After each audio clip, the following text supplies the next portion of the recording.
Ang kwentong ito ay katang-isip lamang at ginawa para sa layunin ng libangan. Ang anumang pagkakahawig sa tunay na tao, lugar o pangyayari ay nagkataon lamang. May mga tawag na hindi dapat sagutin. May mga boses na hindi na dapat marinig. At may mga gabing sapat na para baguhin ang buong buhay mo.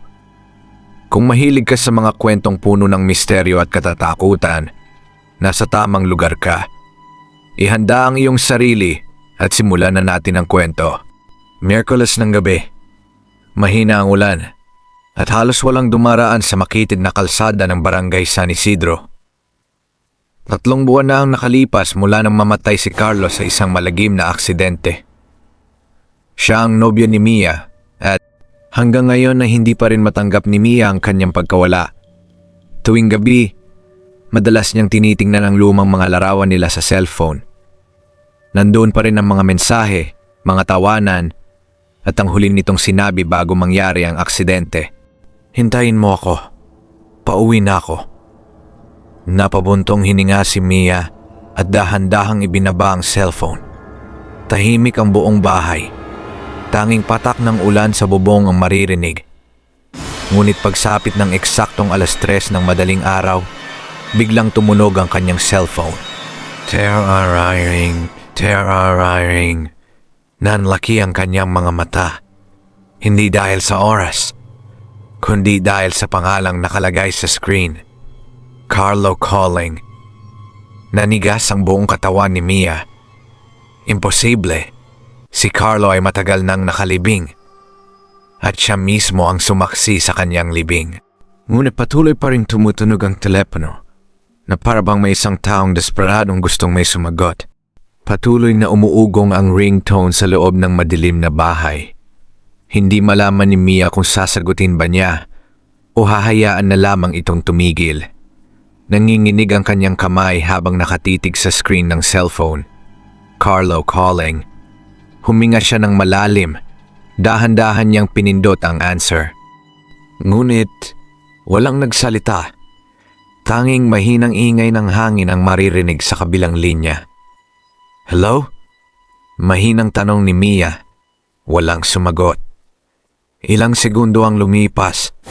Akala niya ay naputol na ang tawag. Hanggang sa may narinig siyang mabagal na paghinga. Parang may taong nakatayo mismo sa tabi ng mikropono. Napaatras si Mia. Carlo, ikaw ba yan? Muling natahimik ang kabilang linya. Pagkaraan ng ilang segundo, isang pamilyar na boses ang bumulong. Mia, pauwi na ako. Nanlamig ang buong katawan niya. Iyon ang eksaktong huling sinabi ni Carlo bago ito namatay sa aksidente. Biglang naputol ang tawag. Agad niyang sinubukang tawagan ng numero. Ngunit ang lumabas sa screen ay, "This number does not exist." Lalong bumilis ang tibok ng kanyang puso. Kasabay noon, biglang kumurap ang mga ilaw sa buong bahay. 1, 2, 3, at tuluyang namatay ang kuryente. Binalot ng dilim ang buong sala. Tanging liwanag ng cellphone ang natira.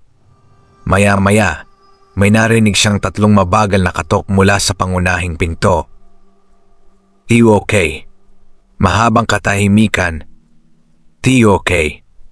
Mas malakas kaysa kanina. At ang huling katok. Chuck. Kasabay ng isang pamilyar na boses mula sa labas. Mia, buksan mo ang pinto. Nakauwi na ako. Nanigas siya sa kinatatayuan.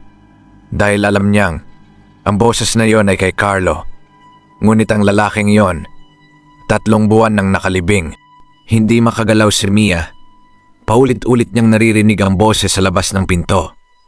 Mia, buksan mo ang pinto.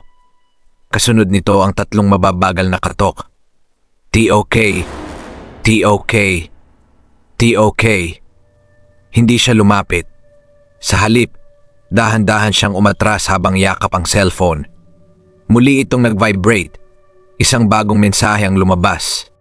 Huwag kang tumingin sa bintana. Nanlaki ang kanyang mga mata. Walang pangalan ang sender. Unknown number lamang. Hindi pa man siya nakakahinga ng maayos, biglang may kumalabog sa gilid ng bahay. Bang! Parang may tumalon sa bubong. Sunod-sunod ang mabibigat na yabag. Unti-unti itong huminto sa tapat ng kanyang silid. Napatingin siya sa kisame. May narinig siyang marahang pagkamot. KRRRT. KRRRT. Parang may mahahabang kuko na humahagod sa bubong. Biglang nag-vibrate muli ang cellphone. Isa na namang mensahe. Huli na. Tumingin ka sa bintana. Hindi niya napigilang lumingon. Sa una, wala siyang nakita. Ngunit nang tumama ang kidlat, isang lalaki ang nakatayo sa labas. Basang-basa ang kanyang damit. Puno ng putik ang kanyang mukha. At nakangiti siya. Si Carlo ang itsura niya. Ngunit ang mga mata nito ay puro itim. At ang ulo niya ay bahagyang nakatagilid. Na tila nabali ang leeg. Unti-unti nitong itinaas ang isang kamay. At marahang kumaway kay Mia. Kasabay nito tumunog muli ang cellphone. Pagtingin niya sa screen, may video call. Ang caller, Carlo. Nanginginig ang daliri niyang pinindot ang screen. Pagbukas ng video, walang mukha ang nakita. Madilim lamang. Ngunit maya-maya unti-unting luminaw ang larawan. Hindi si Carlo ang nasa video, kundi si Mia mismo. Nakikita niya ang sarili niyang nakatayo sa loob ng bahay. Habang may isang maitim na nilalang na nakatayo sa likuran niya. At dahan-dahan itong lumalapit. Napasigaw si Mia at agad na ibinagsak ang cellphone. Nang muli niya itong pulutin, wala na ang video. Madilim na muli ang screen. Humihingal siyang napaupo sa sahig habang nanginginig ang buong katawan. Ngunit ilang segundo lang ang lumipas. May narinig siyang mahinang tunog mula sa kusina. Tak! Parang may nahulog na kutsara. Kasunod nito ay mababagal na yabag. Tap, tap, tap. Palapit ng palapit. Hindi na yung galing sa labas. May tao na sa loob ng bahay. Dahan-dahang sinara ni Mia ang pinto ng kanyang silid at itinulak ang aparador bilang harang. Halos hindi na siya makahinga. Muli na namang nag-vibrate ang cellphone. Isang voice message ang dumating. Nang pinakinggan niya ito, boses ng isang matandang lalaki ang kanyang narinig. Kung naririnig mo ito, huwag mong bubuksan ng kahit anong pinto. Hindi na si Carlo ang kumakatok. May ibang nilalang na ginagaya ang kanyang boses. Kapag pinapasok mo siya, hindi na siya aalis. Napahawak si Mia sa kanyang bibig. Hindi niya kilala ang nagsalita, pero alam niyang seryoso ito. Makalipas ang ilang segundo, tumigil ang mga yabag. Naghari ang katahimikan. Akala niya ay umalis na kung anumang nasa loob ng bahay. Hanggang sa may marahang kumatok sa mismong pinto ng kanyang silid. TOK, TOK, TOK. Kasabay ng katok ay ang pamilyar na boses. Mia, buksan mo. Nilalamig ako. Tumulo ang luha sa kanyang mga mata. Gusto niyang maniwalang si Carlo yon. Ngunit naalala niya ang voice message. Mariin niyang ipinikit ang kanyang mga mata at hindi sumagot. Ilang sandali pa, unti-unting nawala ang katok. Ngunit biglang tumunog ang cellphone sa huling pagkakataon. May isang text message. Hindi mo ako pinapasok, kaya ikaw na lang ang lalabas. Kasabay noon, dahan-dahan bumukas ang bintana ng kanyang silid nang walang humahawak. Isang malamig na hangin ang pumasok at mula sa kadiliman sa labas, may dalawang mapupulang matang unti-unting sumilip. Napaatras si Mia na makita ang dalawang mapupulang matang nakasilip sa bintana. Kasabay ng malakas na ihip ng hangin, ay biglang nagsara ang pinto ng kanyang silid. Bang! Nayanig ang buong bahay. Paulit-ulit na tumutunog ang cellphone. Ngunit sa pagkakataong ito, hindi na Carlo calling ang nakasulat. Isa na lamang itong salita. Lumabas. Hindi niya ito sinagot. Sa halip, mariin niyang hinawakan ng maliit na krus na nakasabit sa kanyang leeg. Tahimik siyang nanalangin. Habang nagdarasal siya, unti-unting lumakas sa mga kalabog sa labas ng silid. Bang! Bang! Bang! Parang may pilit na bumabangga sa pinto. Nanginginig ang buong bahay. Pakiramdam niya ay anumang sandali ay mababasag ang kahoy. Makalipas ang ilang segundo, biglang tumigil ang lahat. Walang katok, walang yabag, walang hangin. Nakabibingning katahimikan. Dahan-dahang bumukas ang screen ng cellphone. Kahit hindi niya ito hinawakan, may isang lumang larawan ang lumabas. Larawan yun ni Carlo bago ang aksidente. Ngunit sa pagkakataong ito, may isa pang taong nakatayo sa likuran niya. Isang maitim na nilalang na walang mukha. Sa ibaba ng larawan ay may nakasulat. Hindi siya ang umuwi. Biglang bumukas ang voice recorder at narinig niya ang tunay na boses ni Carlo. Mahina, pagod, at tila malayo. Mia, wag mo akong sundan. Hindi ako ang kumakatok. Ginagamit lang niya ang mukha at boses ko. Kapag binuksan mo ang pinto, hindi ka na makakabalik. Pagkatapos noon, tuluyang namatay ang cellphone.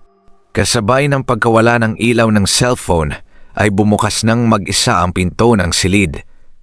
Mula sa madilim na pasilyo, may isang aninong dahan-dahang lumabas. Matangkad, payat, at wala itong mukha. Ngunit nang magsalita ito, boses pa rin ni Carlo ang kanyang narinig. Kung ayaw mong sumama sa akin, ako na lang ang mananatili rito. Unti-unti itong lumapit kay Mia, hanggang isang dipa na lamang ang pagitan nila. Halos hindi na makahinga si Mia habang papalapit ang nilalang. Wala itong mukha, ngunit ang boses nito ay eksaktong katulad ng kay Carlo. Hindi mo na ako mahal, kaya iiwan mo na naman ako. Hindi na napigilan ni Mia ang pagluha, ngunit naalala niya ang huling mensahe sa voice recording. Hindi ako ang kumakatok. Doon niya naunawaan ng lahat. Ang totoong si Carlo ay matagal nang namayapa. Ang nasa harapan niya ay isang nilalang na nabubuhay sa kalungkutan, takot, at pangungulilan ng mga taong naiwan. Mas lalo itong lumalakas kapag pinaniniwalaan. Maring ipinikit ni Mia ang kanyang mga mata. Mahigpit niyang hinawakan ang krus sa kanyang leeg habang taimtim na nananalangin. Hindi siya tumingin. Hindi siya sumagot. Hindi rin siya umatras. Ilang segundo ang lumipas. Unti-unting humina ang malamig na hangin. Nawala ang mabahong amoy ng lupa. Tumigil ang lahat ng ingay. Pagmulat niya, wala na ang nilalang. Tahimik na muli ang buong bahay. Kasabay nito, bumalik ang ilaw. Parang walang nangyari. Pagsikat ng araw, nagpunta si Mia sa puntod ni Carlo. Tahimik niyang inilapag ang puting bulaklak. Humingi siya ng paumanhin dahil muntik na siyang malinlang ng isang nilalang na ginamit ang mukha at boses ng taong mahal niya. Biglang umihip ang banayad na hangin at sa unang pagkakataon matapos ang 3 buwan, naramdaman niyang payapa na ang kanyang puso. Hindi na siya muling nakatanggap ng tawag mula sa numerong iyon. Hindi na rin naulit ang mga katok sa kalaliman ng gabi. Ngunit, pagkaraan ng 1 linggo, may isang lalaki ang nakapulot ng lumang cellphone sa tabi ng sementeryo. Nang i-charge niya ito, may isang papasok na tawag. Sa screen ay nakasulat, Carlo calling.